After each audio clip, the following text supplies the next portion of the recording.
me löydettiin CCS:n kautta sellainen simulaatioväline, jolla me saatiin hyvin vastavuorosta tekemistä siihen valmennukseen, jopa väittelyä, keskustelua, ja me saatiin kuljettua tämä meidän myyntiprosessi alusta loppuun asti 2 päivän simulaation aikana.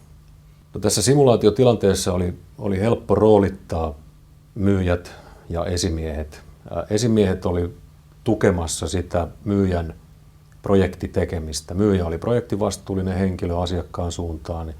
Esimiehet oli sparraamassa ja coachaamassa näiden myyntitilanteiden ulkopuolella, eli silloin kun niitä harjoiteltiin siellä omassa kammiossa. No, se simulaatio työkaluna toimi erinomaisesti siinä, että kaikki business caseit oli meidän omia. Ne oli ihan aitoja projektitapauksia, joita työstettiin.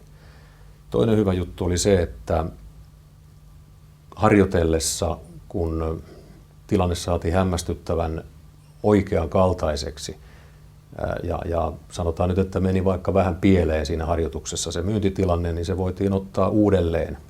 Kun se kokemus oli tuoreessa muistissa, niin oli helppo lähteä korjaamaan siitä saman tien niitä tilanteita.